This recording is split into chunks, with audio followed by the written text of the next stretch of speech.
All right. On today's show, I welcome on a very special guest. He is Coach Mike Mannix.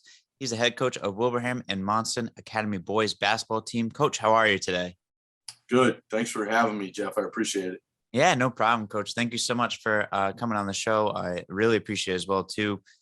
Coach, the season just wrapped up for you guys recently. How was the season for you guys? And, how was the experience of getting coach these young men that you've had on the team for a while? You guys went 47-15 the past 3 years with a few of the guys on the team. What was that like? It was without a doubt one of the best experiences of my coaching career so far. To be able to, I've said this a couple times, to be able to be at a prep school, boarding school, and to have a graduating class here of 2022 of a core of 4 guys, 3 all coming in together back in the fall of 2019 as reclassified sophomores. And they already had one teammate here from the class of 2022, Devin, who came in as a freshman in the fall of 2018. So to have those 4 guys together for that long, there's probably not a lot of, prep schools in the last decade or so that could say that, you had a total number of 4 in that many years, all together in the same place. And truly growing up together and watching them grow up together was really cool. And like I tell, he's probably sick of me telling the story, but Devin, he's a true senior. He's never reclassified, which is a rarity in itself. Yeah. And in the fall of 2018, on our very first roster that I sent into Adam Finkelstein, he was, I believe, 5'10", 135 pounds. And the last roster that I sent into Adam this year, Devin is 6'5.5", 182. Oh my God. So, I jokingly say to recruits and their families now, like, at the very least, we feed the kids. Yeah. Right? Yeah. Like, he put on 50 pounds in 4 years. Kyle Filipowski put on 40 pounds in 3 years. Sean Seymour, probably a healthy amount of weight. Matt Filipowski gained a little bit of weight while he's here. Like, we feed our kids at the very least. Yeah, they're eating well and eating right. the right stuff to help them grow either way. Yeah. So that's a good part. Yeah. That's awesome. I mean, you were able to coach like Matt and Kyle and Devin and these guys. What was the experience of coaching Matt and Kyle, both, the twin brothers? One's committed to Duke, the other one's committed going to Harvard. I mean, Duke, obviously, Coach K is leaving, and then Harvard has Tommy Amaker, a former Duke player. What's it like to, see those guys off to go their separate ways and be able to play at such a high level in Division I? Yeah, well, first, when, they're committed to Duke and Harvard, I had to up my vocabulary a little bit this year. I was like, if I use the wrong word for something or pronounce something wrong, I don't want to see you guys raise your hand to tell me, but you can kind of break that down, Jeff, into a couple different parts. First, coaching twin brothers. It can be a very different experience. It is a very different experience. Sometimes a sibling rivalry, pops up in practice. We had one open gym in front of college coaches in particular this past fall where the sibling rivalry was at its height, we should say, and they were on separate teams. And, typically during our open gyms in front of college coaches, when we get to the portion of the night or day where we're just playing, some of our organized pickup, just kind of let them go, just kind of let them go, let them play. In this case, I couldn't just let them go because I didn't know what was going to happen next. and I know they'll just sit there and laugh. And I know their mom and dad would laugh at this story too. But at one point, like, I walked to half court and we were a couple seconds away from everybody going into timeout, I think, but that's the great thing that Matt and Kyle bring as individuals, as an incredible competitive streak. And, sometimes when you say that, right, you're probably thinking, like, as a sports guy, you're like, sometimes that can work the other way on you. Yeah. When you have this really competitive streak, it really very seldom does it, not go in their favor to be competitive. There are 2 guys that are able to, I think, balance their competitiveness and turn it up when the time is right. Yeah. And they're just, they're intelligent kids too. So they know that like you can't be at the height of your competitiveness like every second of the day, or like you'll just burn out. Yeah. Right. But they know like when it's time to get on the court for practice, like they turn up, as they say, and they're ready to go. So coaching those guys, was great because they had the sibling rivalry that was going on for 3 years, but that just meant that they pushed each other. And sometimes they matched up against each other in practice, and not all the time, but sometimes. And so it was great to see how they pushed each other. It was also great to see how they had that very positive brother connection. Because I'll tell you, the passes they threw to one another, in game, you'd be like, wow, you don't see that connection. I mean, just really like that kind of sixth sense. Yeah. Yeah. Of like, maybe Kyle with his back turned and kind of like, I'm pretty sure Matt's right there. Yeah. Yeah. And throwing the ball, or Matt maybe getting an offensive rebound and being crowded, and he knows enough to tip it to the other side because he's pretty sure his twin's going to be over there. Just kind of a unique thing. And then, their talent speaks for itself, right? Or themselves. Just high level players, great skill sets, very good basketball IQ. So it was tremendous coaching those guys. And then, like I said, having Devin Austin for 4 years, who's going to Princeton. Like I said, in my comment about his size and his little growth. Yeah. Like literally getting to see him grow up. I mean, he was a young boy when he came here. When I first met Devin on his very first recruiting visit here, he was 12. Yeah. He was 12. That's crazy. Right? That's And now, yeah. And now, and he's looking me in the eye at like 5'9", and I'm like, I don't know. I don't know what this kid's going to be. You know what I mean? Like, I hope he grows. And sure enough, here we are. He grows another, 9 and 10 inches, right? And like the span of 4 years. And so that was great. And then Sean Seymour, who also came in as a reclassified sophomore, a guy that he is as unselfish as a teammate as you'd ever find, because Sean's a heck of a player. Yeah. And his college destination is still to be determined. But whoever gets him, he's got a couple offers.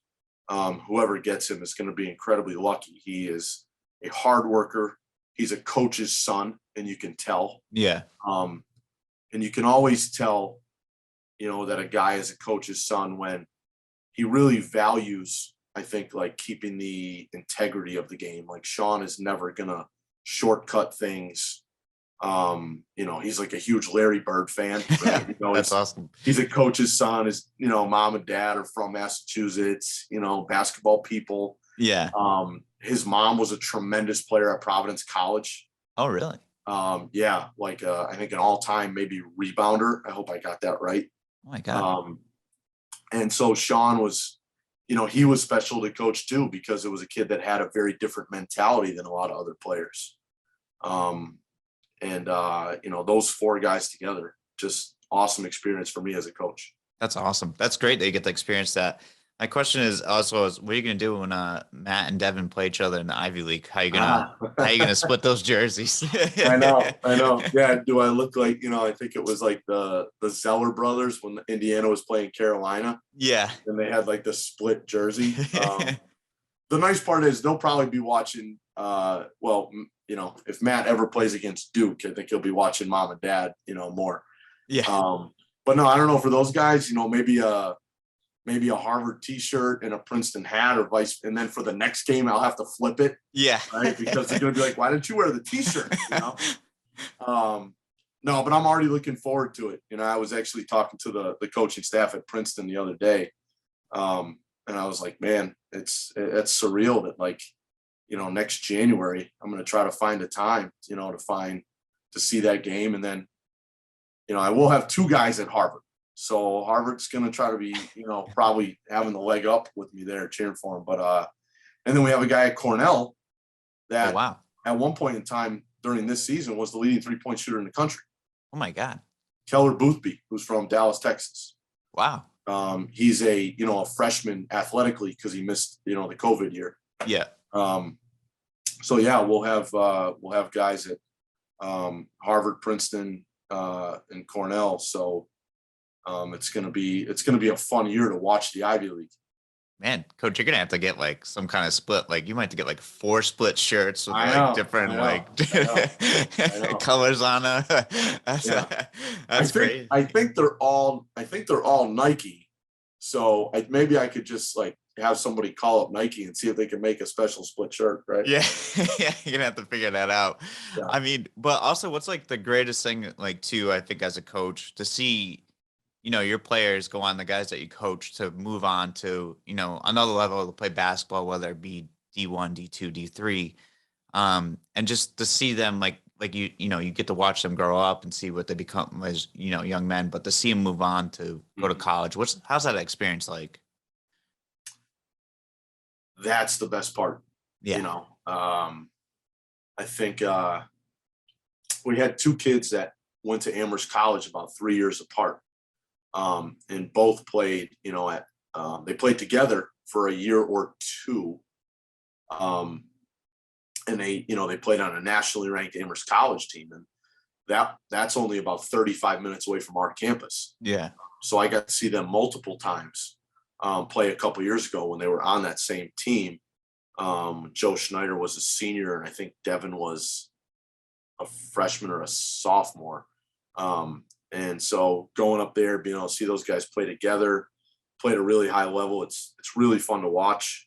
And it's cool to sit there too and just watch them like kind of slowly but surely really enter into like full adulthood, right? Yeah. Where they're like seniors in college, and now planning their path after college.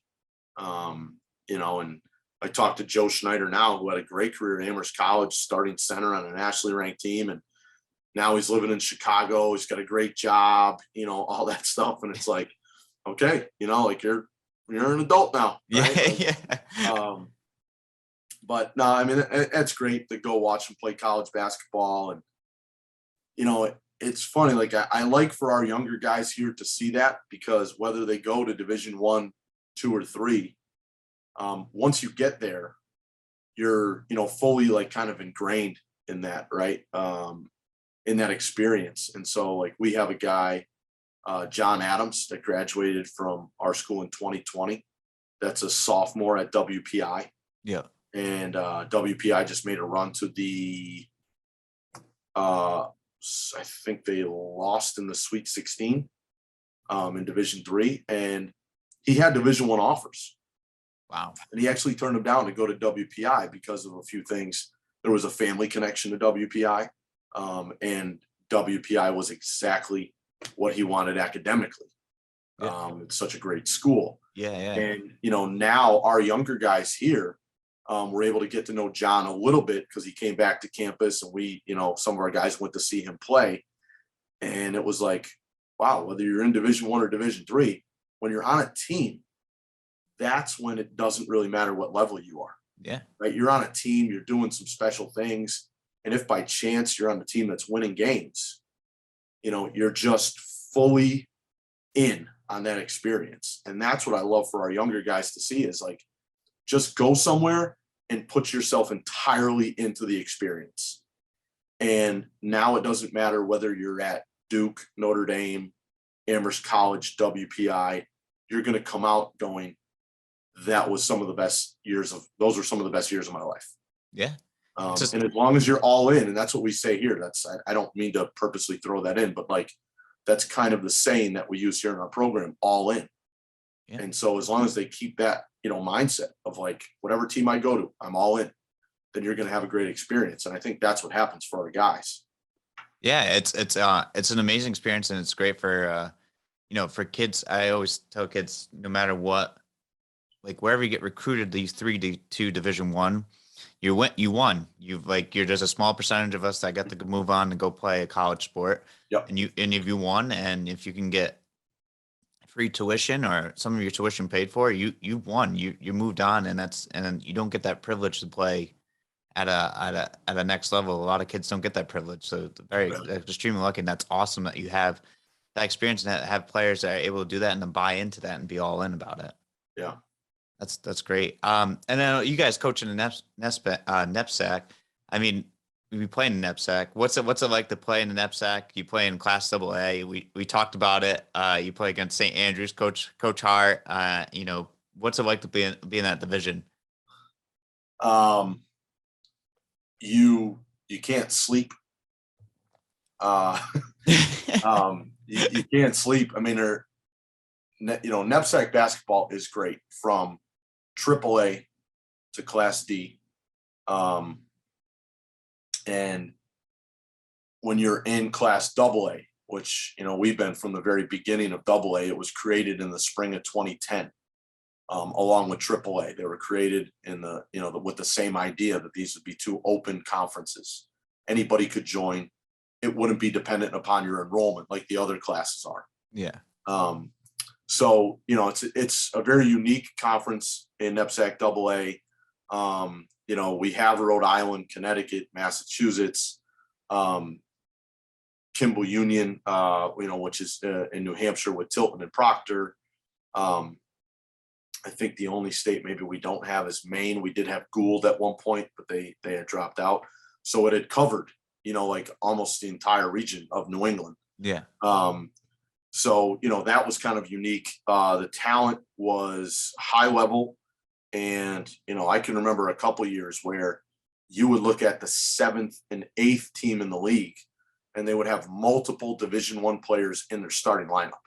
Wow. I mean, that's, we've never had, I think we had maybe 17 schools at one point at our max. Yeah. I think it's 15. But I'm looking at the school that finished 8th this year. They're really good. They're really good. And that's what I mean, when I say you don't get any sleep as a coach. I say that half kidding, excuse me, because you play anybody in the league and you're like, well, yeah, they might be down, they might be in 10th or 11th place, but they have this one kid, that could really go off and he could get you for 25.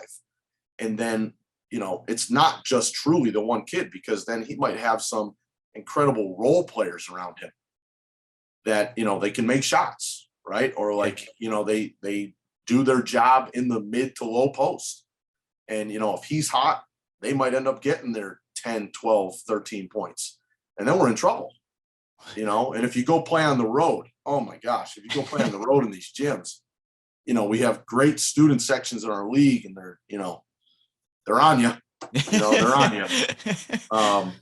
They like to, point out, I think, my height when I would be, yelling at the Filipowskis, and they'd be like, get on a step ladder, something like that. I love the student sections. So it's like this, all encompassing league that just is competitive from top to bottom. And the coaches, I think we have great camaraderie amongst the coaches. That's great. We mentioned Coach Hart, who I think is pretty much what would we call him? Like the president emeritus, maybe of AA, because he was really the commissioner or president of the league for, probably the first 10 years or so it existed, or 9 or 10 years it existed, and then I took over after him, we have other guys, Kevin, the coach at Lawrence Academy, he's been there from the beginning. Yeah. We've even had a guy or two that has changed schools in the conference, but have been in the conference from the beginning. Wow. So there's a lot of continuity in coaching. You have Jamie Sullivan, who just won the NEPSAC AA championship. Yeah. And, he started as an assistant at Worcester Academy, I think 20 plus years ago. And I think he might have worked for Mo Cassara, then Eddie Riley, then became head coach. And there was no one more deserving in New England of a New England championship than Jamie Sullivan, because he does it the right way. he's a great mentor for his kids. He can really coach. And so, you put all those coaches together, and I joke around when we have coaches meetings in the spring and in the fall. Sometimes I kind of wonder like how the old coaches in the old Big East, with like Rolly Massimino, like yelling at people across the room, like that might be Mike Hart, Yeah. and then, you have some other guys that, just managed to kind of needle some of the other guys during the meeting. And, but at the end of the day, we all have lunch together. Yeah. And I really do think that while we are in it, of course, for the success of our own programs, and, we recruit to our own programs against each other, when AA stays really good, really competitive with high level talent, and we schedule kind of nationally in a way, we all win. Yeah. And I think at the end of the day, we all really do see that, is that when Worcester Academy just had the year that they had, we all win. So it's just good. It's a great league to be a part of. That's awesome. Yeah. It seems like, I spoke with Coach Hart and he seems great, but it seems like that continuity is like a huge thing. And it seems like I would love to be a fly on the wall in those meetings to see how you guys all talk to each other and react. Man, yeah, it is. It's really something. It's really something. The only thing we don't do is we really don't golf together. Yeah. And I don't play golf, so that's fine with me. But when we get in those meetings, we've been on Zoom for 2 years, so I'm looking forward to getting in person, I think, this spring for the first time since, I guess it would have been the fall of 2019. We haven't been in the same room. Wow. That's so crazy. Looking forward to getting back together, and then I'll leave and probably be like, all right, I need a 6-month break from those guys. That's fun though. It sounds like you guys have a good time, and then after you see them, and you're like, all right, maybe not. And then Coach, as well too, you won a championship, a AA championship, a few years ago. What was that feeling like, and what was that run like for you guys? The run was something really special. We were a 4 seed. So we were able to host a home playoff game. We had one of the best crowds that I had, ever seen in my time here. All those guys that we previously talked about that are now seniors, they were all sophomores. Wow. But we were, led in a way by John Adams that I mentioned before. And we had added the perfect postgraduates to that recruiting class. We had 3 postgraduates: Keller Boothby, who's at Cornell; Cinque Stevens, who's at NYU, and Keyshawn Collier, that was from Tennessee, that came up here from Nashville. Wow. So we had a 2 Texas and 1 Nashville. So I had it rolling in the South, that recruiting class. But we added those guys, and it was, I couldn't ask for, when you add postgraduates, every coach will tell you this. Postgraduate is always a little bit of a gamble. Yeah. Because sure, you get to know them during the recruiting process, but you're always, as a coach, if we're being truthful here, you're always kind of wondering, like, are they going to come in for themselves? Or are they going to come in for the team with themselves? Like kind of a good mixture of that. Yeah. Right. A good combination of like, okay, let's win some games, but at the same time, this is my last chance at getting a college, offer, a scholarship, something like that. Yeah. Those 3 guys, I couldn't ask for better guys. Awesome. Cinque Steven came in as our starting point guard. He battled through an early injury, so Keyshawn Collier kind of moved over to the 1 spot for like the first 2 weeks of the season. Did a great job. Cinque was just a great kid to coach, gifted. Keller Boothby, 6'7", shoot the lights out. Really easy to coach. And then you had Keyshawn Collier, who, gave us the athleticism and the defensive presence on the floor to, really impact the game. And he was very much like the yes, sir, no, sir kind of guy. Yeah. So we added those 3 guys to the recruiting class, and they just gelled from day one. I can remember we were having a practice in the summer that year because we were getting ready for the NEPSAC showcase that was the very first one that we had in June. Yeah. And they all moved into the dorm on the same day for that weekend in the summer. And then they all walked into practice together. And I remember John Adams kind of leading them into practice. Like, he had to show a couple guys where the gym was. Yeah. Yeah. Because there was like one or two guys, I think, that had never been to campus. And I remember John walking in, and he kind of walked by me, and John looked at me and he was like, "We're off to a good start." You know? But he knew it. And that's a credit to John, because he was a mature guy that understood. Yeah. Like, the quicker we come together, the easier it will be when we hit a speed bump. Right. Yeah. And we hit a couple speed bumps, Jeff. We hit a couple speed bumps. It was a 30-game season. Wow. We played 30 games, and we went on that run. We didn't really secure our playoff spot until the second to last weekend of the season. Wow. That's crazy. And then, we won a couple in a row, and we had a couple kind of like power wins, what you would call now like quad one type of wins. Yeah. Yeah. And that actually got us over the hump into the 4 spot. And, we went from there. We won a tight first round game. Kyle Filipowski at Cushing made a 3 at the buzzer, literally, to put us into overtime at Cushing. Oh my God. And then in the championship game, we actually played Worcester for the 3rd time. And it's like, playing a team for the 3rd time, and Worcester's 40 minutes away. Yeah. Yeah. We've played Worcester more than any other school in the last, probably 6 years. And it was like, oh man, this is brutal. A 3rd time.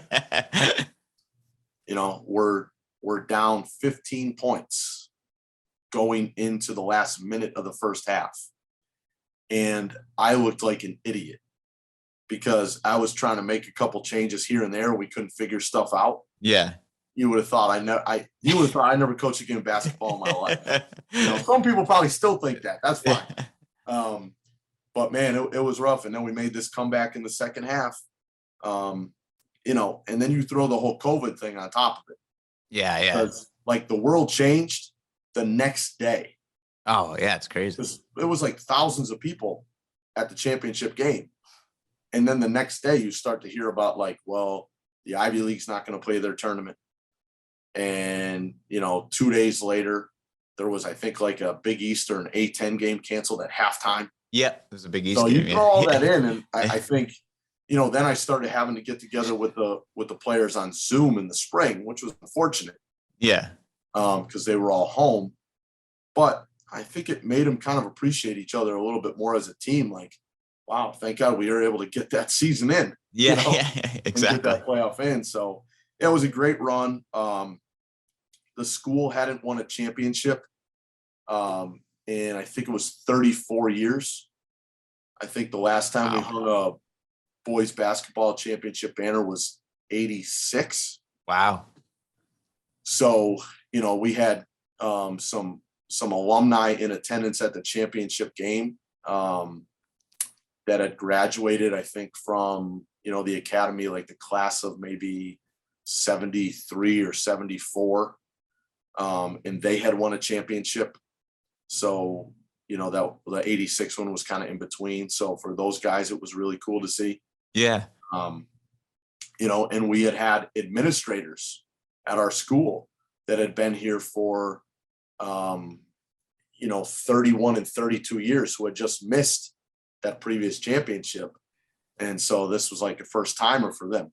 So that's really cool. That's cool that like you said before, everything before COVID hit and everything, to have those guys and everyone to show up and see that championship as well, to get the championship in, thankfully, as well too, which is crazy. So it must have been a wild scene to have those thousands of people. I'm sure the banner presentation must have been cool. Did you guys get rings? Did you do jackets? What did you guys do? Well, we're actually working on rings now. So we started working on some rings. We hit a couple obstacles, a little bit of COVID complication in there. Yeah. With figuring out how to do things. And but now we're back on the path of trying to get everybody together. We're hoping for a June dinner.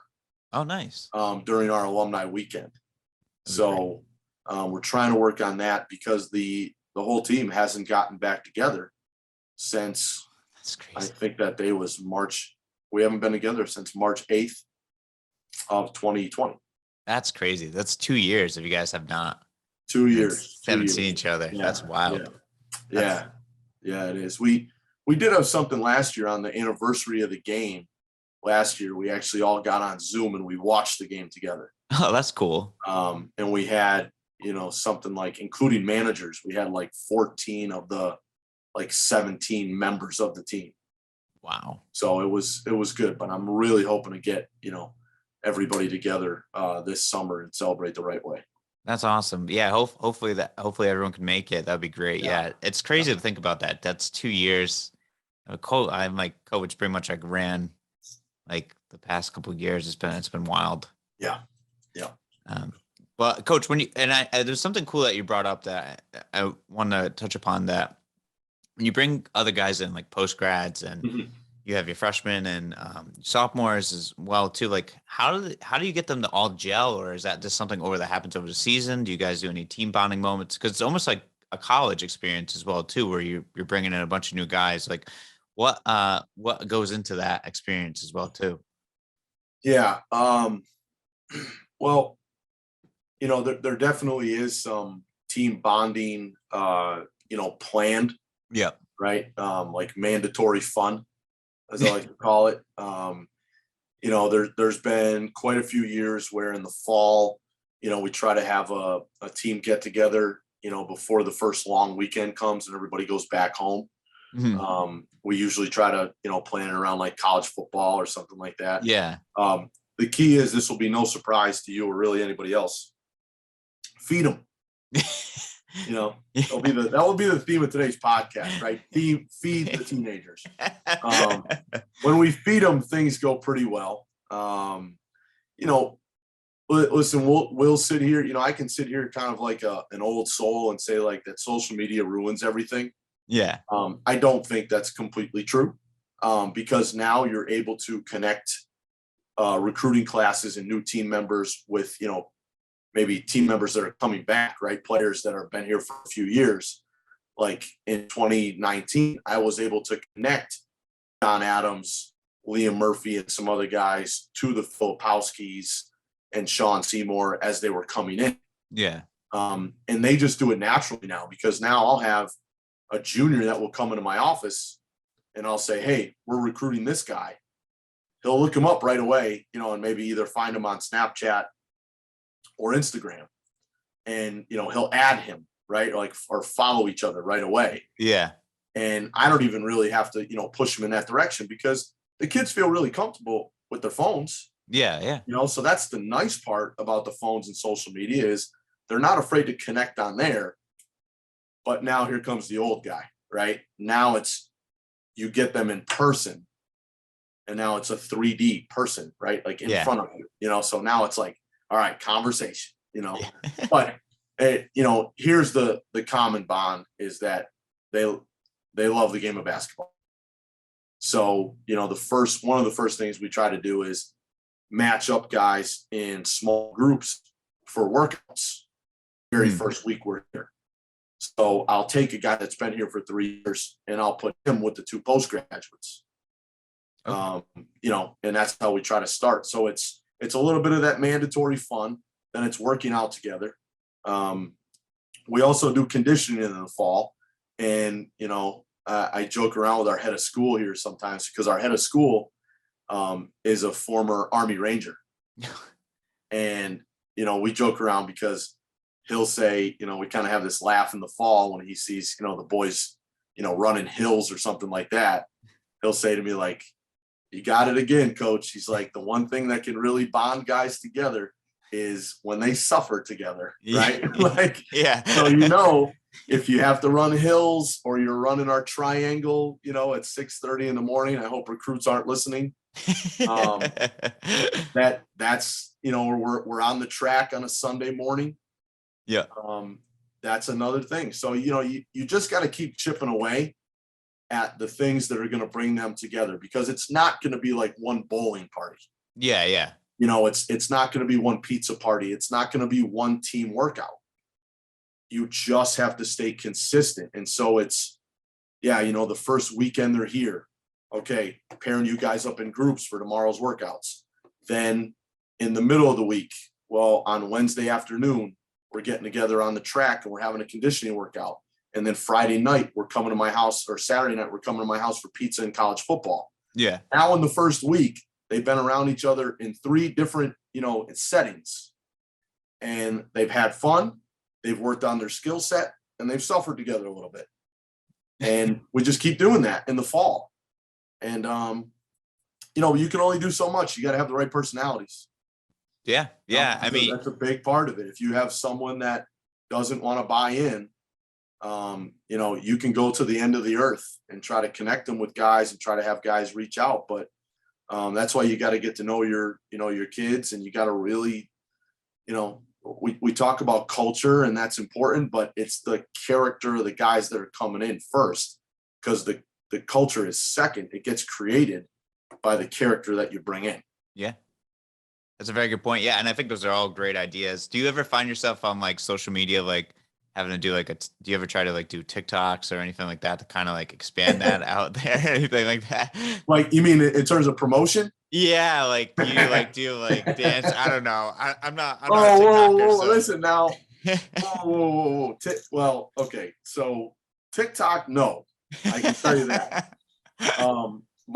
My oldest, our oldest son has TikTok, and sometimes like I'll just kind of watch over his shoulder. Yeah, you're not going to get me actually like on TikTok. Yeah. No. We're not going to see Coach dancing on TikTok or anything. No. The closest we probably come to that is this year, after a win on the road, they got me to dance in the locker room. Okay. And I'm not adverse to that. I like to have fun. Like, yeah, exactly. Room, yeah. You got to enjoy the wins. Yeah. So yeah, but no, me on TikTok, those two, man, I wish the guys were in my office right now, because they'd get a kick out of that question. So, no, I stick to Twitter, and on my personal Twitter account, sometimes I like to infuse a little Irish dry humor. And I could be self-deprecating, I suppose, and I enjoy that. Maybe that's why Coach Hart and I do so well together. But yeah, the TikTok thing, that's a big no. I figure to throw it out there. I know there's like everyone's social media. Don't worry, I'm not on TikTok either, so I don't know anything about it. I'm above. Well, I'm in my 30s, so I'm in that range where I'm like, no, I'm off that. But yeah, I don't know. Some people do different things for recruiting. I've heard some guys actually use TikTok to help with their recruiting. So yeah, no, I could see actually TikTok's viewership like getting really hurt by me just joining it. The stock will plummet. Yeah, exactly right. I'm not going to turn TikTok into Bitcoin by me dancing on TikTok. I'll say that right now. I love it. That's awesome.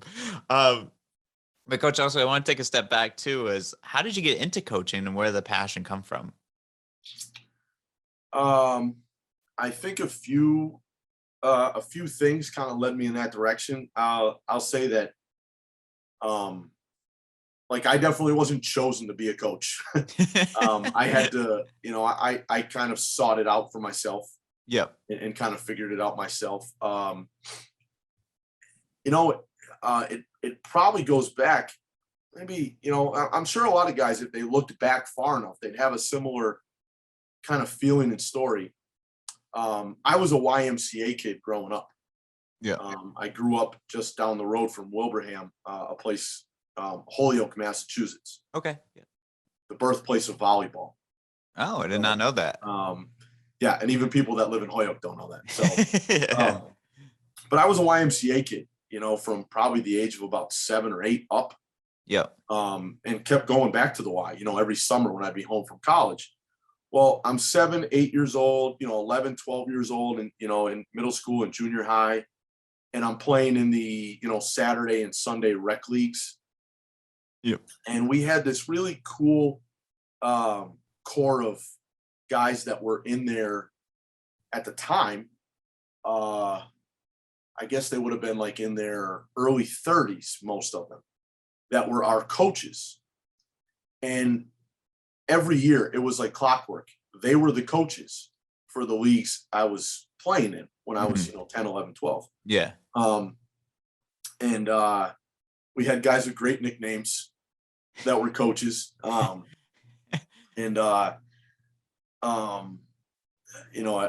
guy that I grew up to admire, nickname was Okie, by the last name of O'Connell.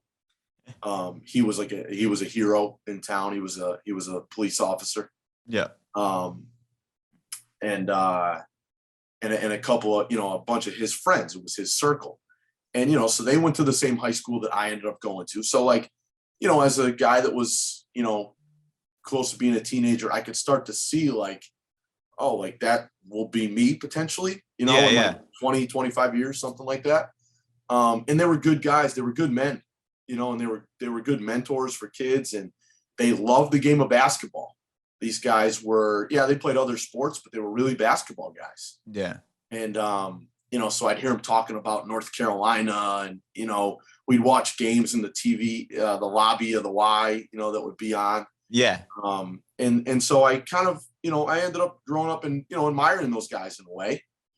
And then, fast forward now into like college, and I'm now coaching on Saturday mornings. I drive home from college and I would coach in the league, and I was only, 21, 22. Yeah. And now those guys were getting older, and some of them had kids, some of them were still coaching. And so now I'm in college and I'm coaching at the Y. And one of the guys that was one of those longtime coaches at the Y, he's a pretty successful high school coach in Western Massachusetts. And I'm also now studying sport management at UMass. And I pick up a part-time, work study job. Yeah. With the basketball team at UMass. And, it's a pretty big thing in Western Mass because this is just, 3 or 4 years removed from Marcus Camby. Oh, wow. So, UMass, the name still had a lot of pop. Yeah. And so now, I'm that kid from Holyoke that's working for the UMass basketball team, studying sport management.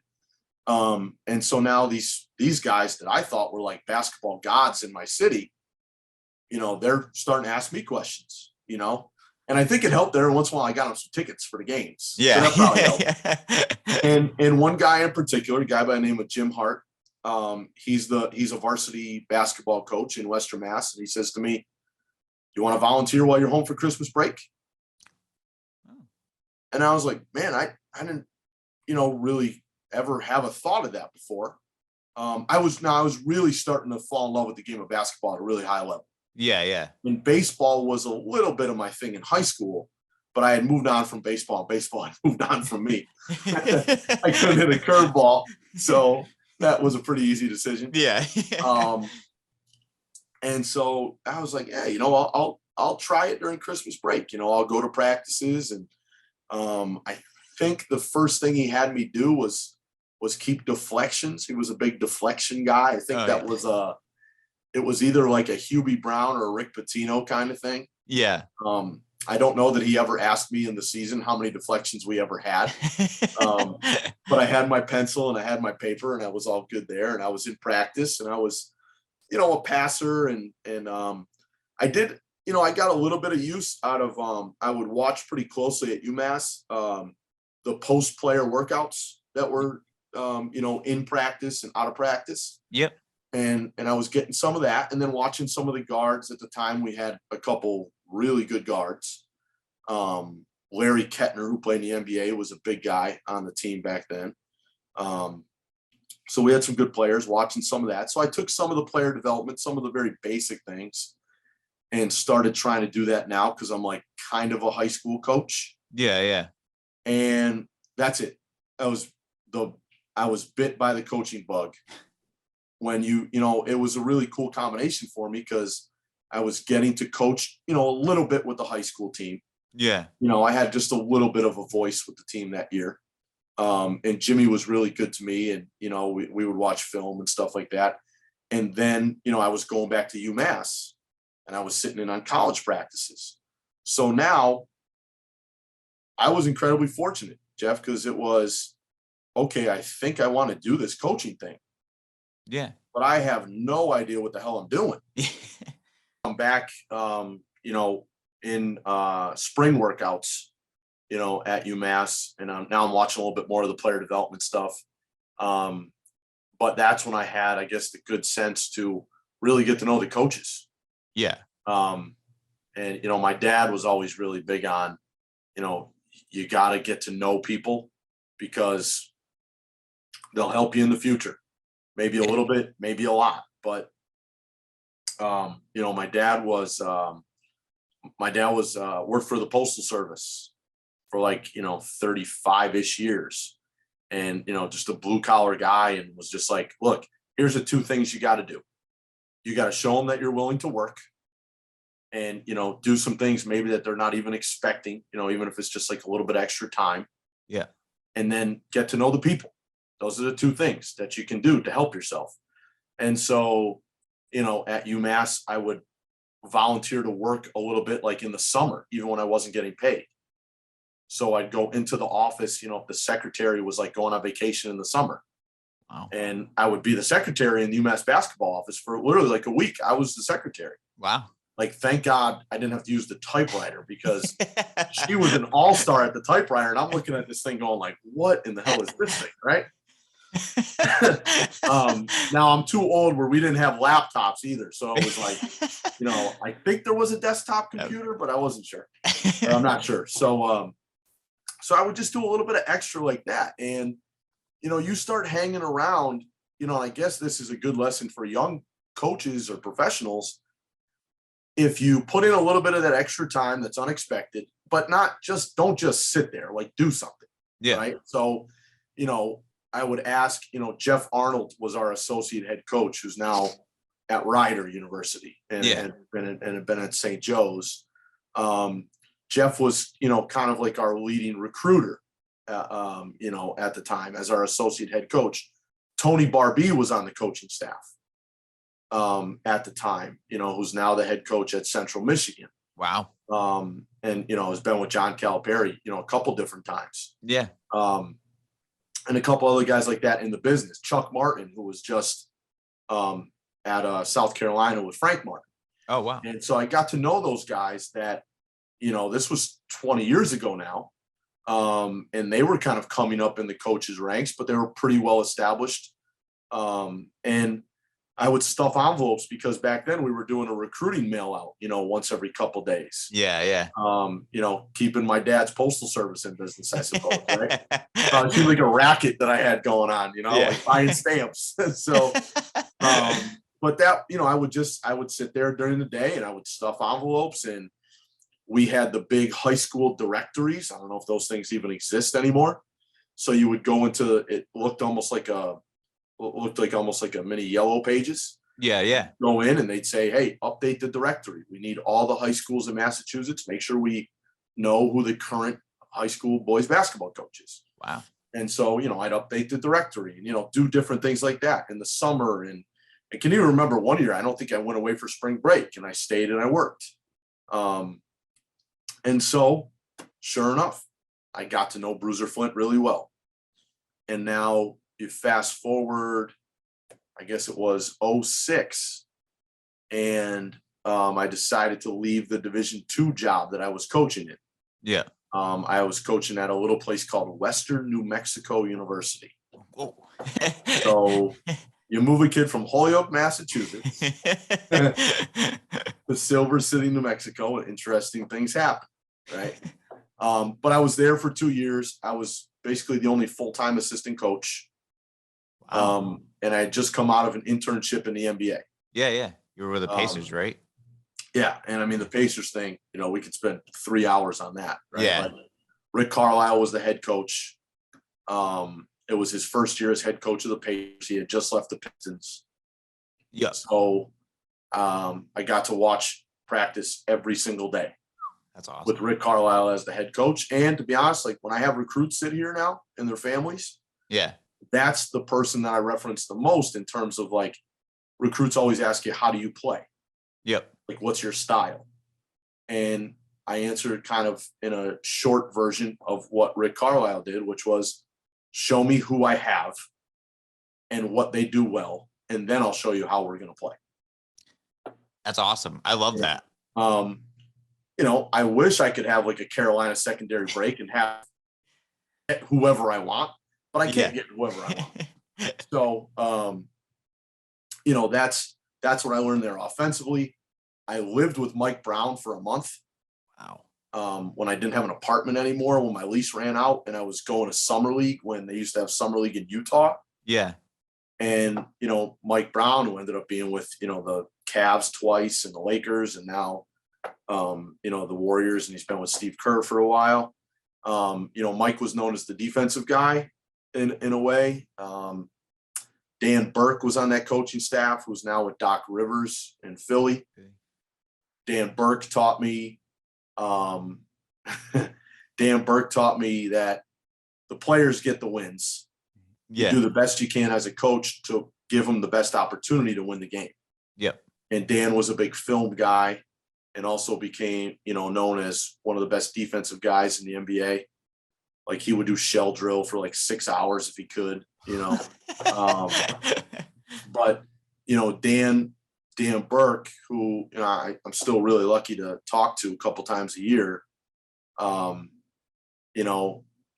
It's funny. He's just a humble guy, and he reminds you, of kind of his philosophy and his saying that he got from a guy named Slick Leonard. You know that name? That sounds familiar. But... Slick Leonard was a legendary coach with the Pacers. Okay. And I think Slick played at Indiana which was probably like the 40s. Yeah. You get a nickname like that. And Slick just recently passed away. Oh. But Slick used to say, when people used to celebrate him as a coach for winning games when he was with the Pacers, Slick used to say, "I've never seen a jockey carry a horse over the finish line." And just a nice Midwestern way to say, the players get you there. Yeah. And that's one thing that I took from all the guys at those guys at the Pacers. Chad Forcier was the fourth assistant on that coaching staff with the Pacers. He's now at the Milwaukee Bucks. Wow. He was basically a player development guru before there were player development gurus. Yeah. So I got to watch him, and not only was he a tremendous player development guy, but the reason why he was so effective in that role is because he had a relationship with each one of the guys that he would work with, and they really trusted him. Mm-hmm. And part of the reason they really trusted him was because Chad would be in there at 7:00 on a Sunday morning. Wow. In May.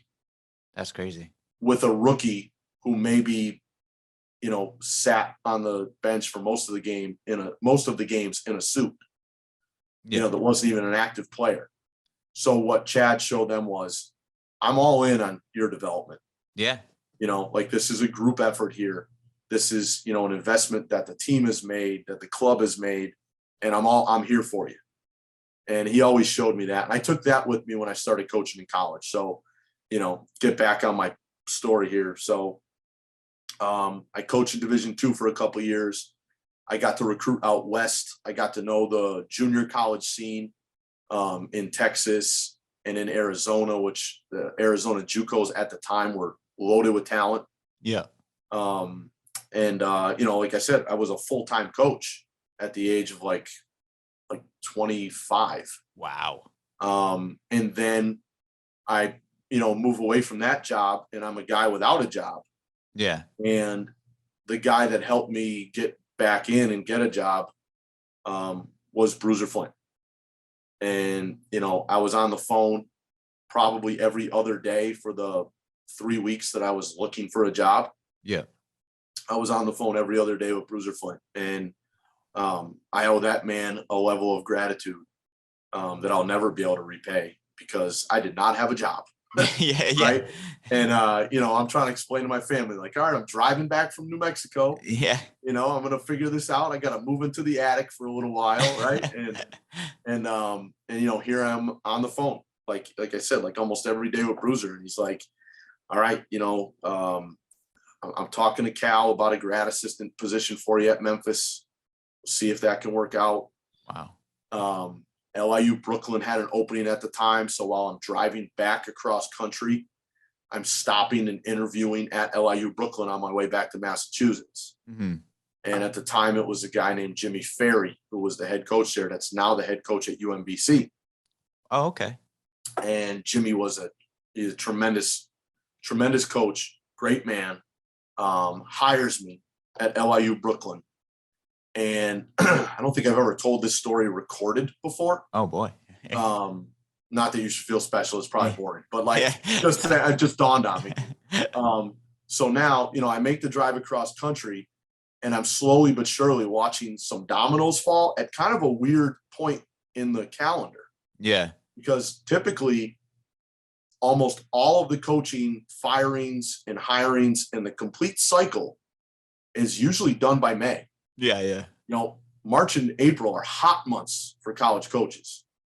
But you get to May, and if you don't have a job in May, there's a good chance you're not going to have a job. Yeah. So now, this is July. Oh.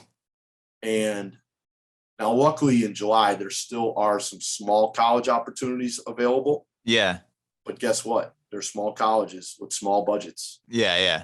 No. They don't pay much. Yeah, I was gonna say. So you might be living in that attic for a little while longer, right? And so now, Jimmy Ferry actually hires me at LIU Brooklyn. Ow. So now I'm back here in Wilbraham because my dad had actually moved to Wilbraham, had nothing to do with Wilbraham Monson Academy. Yeah. So I'm in this town that has, like 12,000, 14,000 people. It's not a big place. Yeah. So I'm here in Wilbraham, staying with my dad. I take the job at LIU Brooklyn as a graduate assistant, kind of going to be like a director of basketball operations at the same time. Yeah. And I'm pumped. It's my first Division I job. And, like I said, I'm like 25-ish. Yeah. And, I've hit a home run. And back at that time, Jeff, the NCAA had a rule that if you were in an administrative position, you still had a 30-mile radius around your campus where you could go recruiting. Okay. But you couldn't talk to the kids because you weren't in that role. Yeah. But you could go, right? And you could go take some notes, you could, and bring them back to your boss. So Jimmy Ferry was like, I want you out there. I want you at Archbishop Malloy. I want you at Rice. I want you at Lincoln. I want you at Christ the King. I want you going to a couple high school games every night. And sure, taking some notes on some kids, coming back to us with some names, but make sure that you shake hands with each high school coach at the end of each game. Oh, wow. And again, that's kind of like what my dad taught me, Yeah. right? Know the people. So that was the plan. Well, as I like to say, you want to make God laugh, tell him what your plan is. Right? So now I'm about a week away from moving to LIU, Brooklyn. And Bruiser Flint helped me get that job because he knew Jimmy Ferry. Yeah. So now some interesting dominoes had fallen in the summer. I'll give you the short version of it. I remember actually sitting in my hotel as I was driving across country before interviewing at LIU. Yeah. And I read something on ESPN that Barry Collier has stepped down as the head coach at Nebraska. And he's going back to Butler, but to be the AD because he was the coach there. Yeah. Barry Collier was the guy that really got Butler basketball rolling. Got it going. So Nebraska's open. And I, like ESPN always does, they right away mention a couple names that will probably be thrown out there for Nebraska. So at the time, Doc Sadler is the head coach at UTEP. And they say Doc Sadler is probably the number one guy for Nebraska because he's doing a great job at UTEP. Yeah. Now, I call somebody that's, very well-versed in some of these moving parts here. And they said to me, look, this is kind of a long trail of breadcrumbs here. That might not happen. But if Doc takes the Nebraska job, Tony Barbee is going to be first in line for the UTEP job because at the time, Memphis is in Conference USA. Yeah. And Memphis is just killing everybody in Everyone, Conference yeah. USA. Yeah. So they said it makes a lot of sense that Tony could be first up for the UTEP job. So Doc Sadler gets Nebraska. I'm like, okay, there's one piece of the puzzle, but there's still like 6 pieces of the puzzle Yeah, left. Right? they go. So now Tony Barbie actually gets the UTEP job. And what I was being told was Tony's going to grab some UMass guys that are coaching at some different places. And that could create opening for me. Yeah, yeah. And I'm like, okay, yeah, but like, fingers crossed, like, lighting candles, here we go, like saying my prayers for it. And, fast forward like 2 weeks and every domino that I needed to fall fell. So Bruiser Flint calls me and Bruiser says to me, did you take the LIU job yet? And I said, yeah, I did. I'm going out there in like a week. Yeah. He goes, hold on, don't go.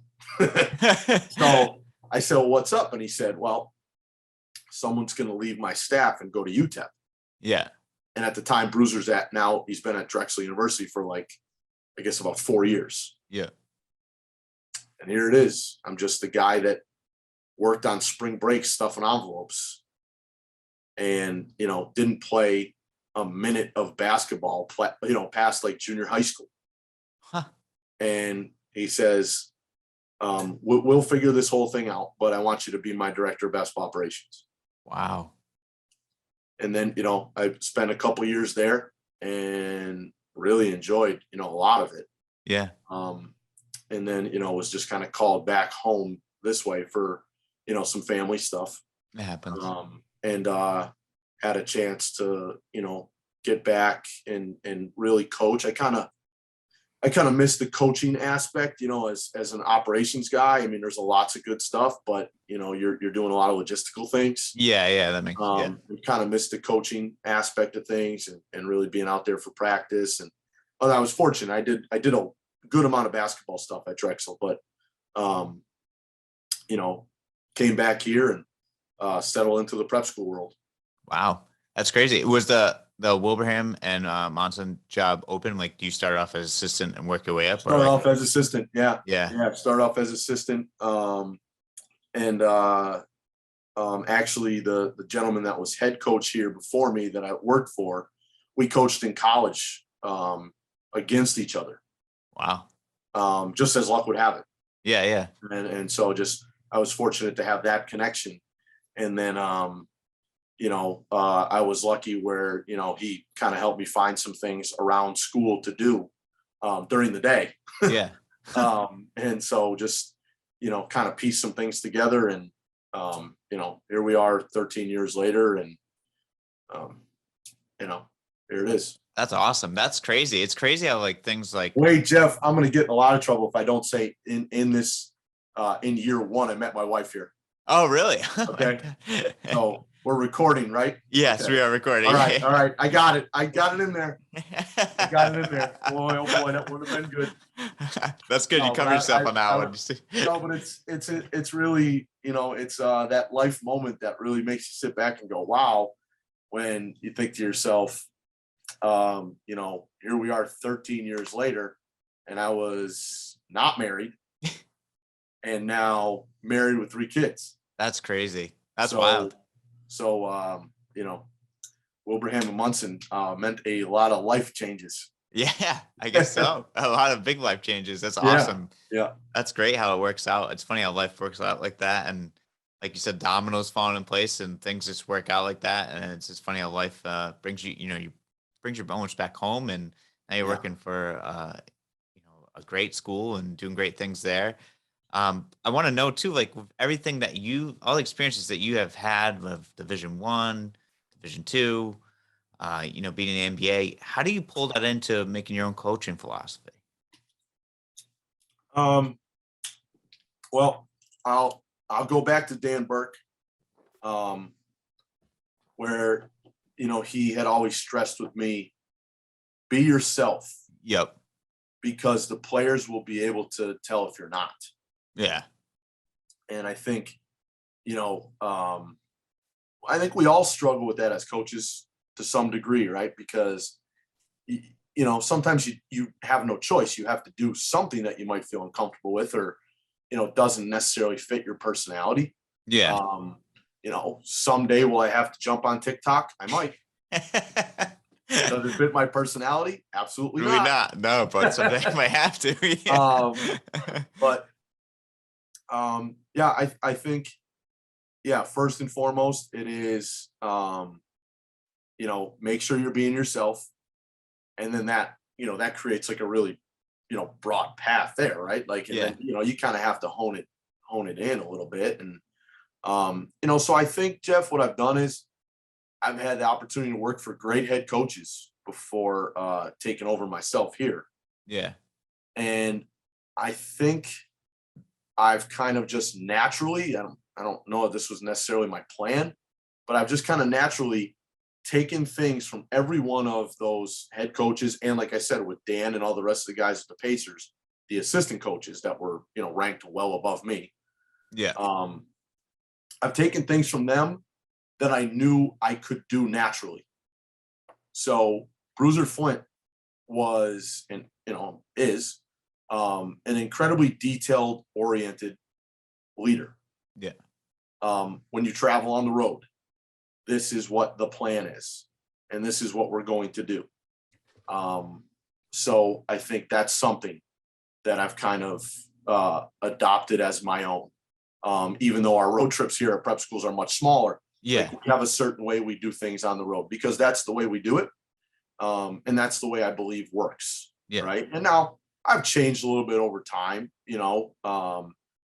like one thing I've kind of had to sit back and think about is like, the headphones and earbuds and stuff like that. When I was first head coach, it was like, headphones off as soon as we get off the bus. Yeah. Well, now the guys are seeing like every other kid in the universe with headphones on in the bleachers. Yeah. Yeah. And their headphones and their devices have just grown more important. So like I'm not trying to stress guys out before a game. Yeah, exactly. Right? Yeah. So you adapt there, right? And so that's what I took from Bruiser Flint. Be detailed, have a plan, but don't be afraid to change. He's changed too. Yeah. Like Dan Burke had said, like, don't forget the players win the games. The coaches just try to put them in the best position possible to do that. Yeah. But the players win the games, right? And Rick Carlisle, he was an interesting guy to be around for a year. Great offensive minds, like I told you a few minutes ago. I definitely took that. Yeah. And that works really well here at prep school because, like I said, some prep schools might have the opportunity to recruit exactly who you want. I have a lot of recruiting resources, but I'd be lying to you if I told you I was going to fall backwards into 7-foot twins 3 years ago.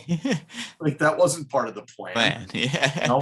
But when those guys came, I was at least smart enough to sit back and go, okay, what do we do to make them, play to their strengths? Yeah. Right. So that's what we do offensively. And then I think, look, I've been very fortunate in my 8 years as head coach to have solid groups of guys here in terms of character. Right. And it's been nice because even though in prep school you have a lot of turnover with only having guys for 1, 2, maybe 3 years on occasion. Yeah. It still creates a lot of turnover. But like I said, I think the character that you recruit creates the culture that you end up being. Right. And for me, it's just, we have young guys here. And so inevitably you'll have guys that will make some mistakes. They're kids. Yeah. Yeah. But at the same time, it's, I think Rick Carlisle inherited a roster that he needed to make it clear to them at that time with the Pacers was, we're gonna decrease the kind of distractions. Yeah. That were both on and off the court. One thing I heard from him back in 2003 was, and I'll never forget this quote, you get what you tolerate. Yeah. And so, we don't run a rigid, super disciplined, like crazy program here. It's just like, hey, this is what we expect in the dorm. This is what we expect in the classroom. And this is what we expect on the court. and just laying out our expectations very early to anybody that's a recruit that's considering coming. Yeah. So I think, I piece all those things together. And what you get in me is I'm very open-minded basketball wise. I do value defense quite a bit. I've probably changed in that regard in a way where, my first couple of years, I think like if you said zone, it probably was like, you're crazy, get out of my office. Yeah. But definitely it, changed there a little bit.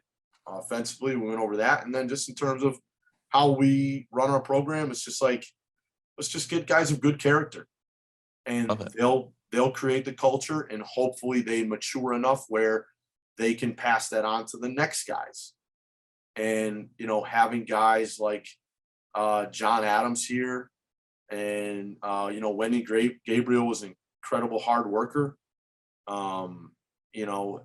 Those guys made sure the younger guys saw the work ethic, made sure that the younger guys saw this is how we carry ourselves on campus, because we want our team to be viewed as a team that is a positive for the school and not just in the win column. Yeah. So I think, that's just kind of what we get. I always say, like, just do the best we can in the dorm, the classroom, and the basketball court, because the nice part is if you're taking care of business in the classroom, then we have more and more time on the court. Yeah.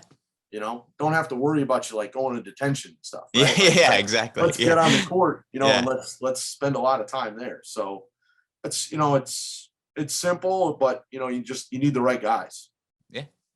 I love it. I think it's a great philosophy, and everything that you pulled and learned from different coaches, and your attitude and everything that you have going on at there is awesome. And obviously it's been paying off, and with players and that have come through the program and everything that you've set up for Wilbraham and Monson Academy. So this is great, Coach. This has been an awesome interview too. I mean, it's been a lot of fun speaking with you. This is you've cracked me up a couple of times. You have made me laugh. Yeah, I think one answer I went far too long, and you probably should have shot clocked me. No, that's all right. You're fine. Don't worry about it. I love all this stuff. It's cool. It's great to learn about you, Coach, and and also about the school itself. And it's great. I heard it's a beautiful campus. I definitely would love to, bring the podcast up there sometime, and bring some notice and everything like that. It'd be great. Great for just to get to see you, meet you in person, besides via Zoom. But before we wrap up this interview, I want to ask one last question that I usually ask everyone else. It seems like basketball is a big part of your life, but I want to know what's the one thing that you like to enjoy the most outside of basketball? And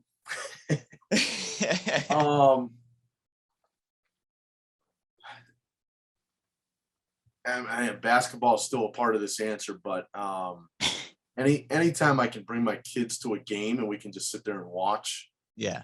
Because my kids, I shouldn't say inevitably, but I guess in a way, inevitably, like, they really enjoy basketball. I love just playing with the family at home. My kids love their Nerf hoop. They love their hoop outside that we have in the driveway. During COVID, we were pretty locked in together, right? So yeah, just finding fun ways to enjoy stuff with the family. I would say that just family time. Other than that, I would say, well, when I was in my fitter days, I really enjoyed ran a couple marathons. Oh, wow. Trying to slowly get back to that now. I don't know about, marathons anymore. I think we should probably throw the word half at the very least in front of that. I don't know if there's any quarter marathon. I guess there are quarter marathons. I suppose that would be close to like a 10K. Yeah, right? Yeah. So 10K is probably more my speed now, literally and figuratively. But no, running kept me sane while I was coaching in college. Had a couple of guys that I worked with that were runners. And really any chance. I mean, I'll be honest, I enjoy the heck out of this stuff. Just connecting with different people in the industry, not necessarily saying like interviews, but like, just connecting with different people in the industry. And always love visiting with my old coaches. They probably hate that I would say old. But anytime I can catch up with Dan Burke and Chad Forcier and Bruiser and all the guys that were on Bruiser's staff that I still, stay in touch with, I enjoy the heck out of that. Just talking to those guys about whether it's basketball or life, and I'm a UMass grad, and now being back in Massachusetts for the last 13 years, I've been able to go back there quite a bit, and I love my college. So anything that involves UMass sports, I'm super invested in. Just having worked in the athletic department as a student, graduated from there, being a Western Mass kid, I grew up watching Marcus Camby, Lou Rowe, Will Herndon, watching John Calipari lose his mind on the sidelines, and Coach Chaney. Probably again involving basketball, going back to the old coaches. I love watching and reading stuff about old coaches that I think and I hope don't kind of fade too far away, into the background. Like one of my favorite coaches of all time is John Chaney. Oh, yeah, yeah. And, Coach Chaney is still very present in the game and his influence, but, those are the guys that we need to keep their spirit alive in the game. Because I think lessons that I learned, like you get what you tolerate, and asking for the very best out of young men in the classroom. Yeah. You got to do that. Yeah. You're not doing that as a coach. I think you're not doing your job. Yeah. So I read John Thompson's book, which was, if you haven't read that, check it out. It's a tremendous book. Just the old coaches and watching some of the old 30 for 30s. Yeah, those are I guess that's what I am too. I'm a big sports documentary guy. Oh, I love those. Like you give me a sports documentary, with the exception of maybe one or two sports that I don't really enjoy very much. But basketball documentaries, I'm a big boxing fan. Oh, yeah. So any documentaries, baseball, basketball, football, stuff like that, especially when it's about old coaches. The other day while I was working out, I watched the entire Survive and Advance, the Jim Valvano one.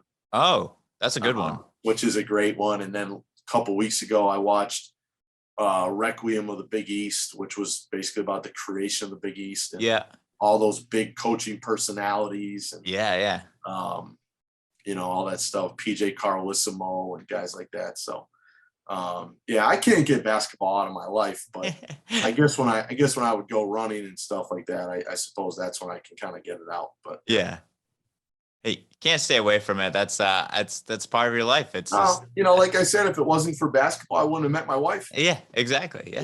I wouldn't have met my wife, and probably 3/4 of the people that I talk to in my life every day on the phone, it's about it's basketball guys. Yeah. And just shooting the breeze about basketball and, about one thing or another. And, it's basketball and family with me. That's, those will be the two groups of people at my funeral. I hope they both show up.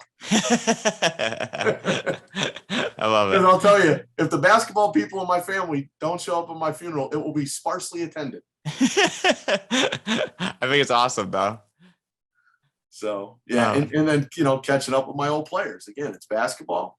But when those guys text me or call me, I try to drop everything I have and I'm doing and catch up with those guys. And I just had a player text me yesterday, and I didn't really know this because I'm not on the social media stuff he's on.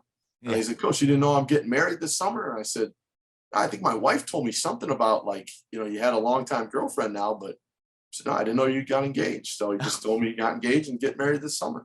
That's awesome. So, yeah. Coach, this has been fun. And like you said, basketball is a big part of your life. And obviously you can tell you're passionate about it. And being able to have you on the show and speak to you, this has been awesome. Like learning about you and everything and your past. And obviously Wilbraham and Monson Academy is in great hands. They have been in great hands for 13 years with you and everything that you're doing, and the kids that you have obviously are in great hands because all the life lessons that you've learned, and all the young men that have come in through that program, I'm sure enjoy having you as a coach and getting out into the real world and doing great things. I appreciate you saying that. That's nice. And if by chance there are any 7-footers listening, It's Coach_Mannix on Twitter. So hit me up. Yeah, definitely. I'll pass them along to you if Yeah. any of those 7-footers or any players are interested for sure. But Coach, thank you so much for being on the show. I appreciate your time, and yeah, this has been a lot of fun. We'll have to get you back on the show. And like I said, we'll have to maybe bring up the podcast up there and maybe do an episode up there one day. I would love that, and I'll throw this idea out to you too. Get a couple AA coaches on at once. Oh yeah, we should definitely do that. Mega episode. Oh my God. Yeah, I know. I have to get you, Coach Hart, and we'll have to find someone else to get in there. It'll be a great episode for sure. You won't get a word in edgewise. Yeah, that's okay. I'll have to sit back. All right, Jeff. Well, thanks so much. This was awesome. Keep doing what you're doing. This is good stuff. Thanks, Coach. I appreciate it. All right.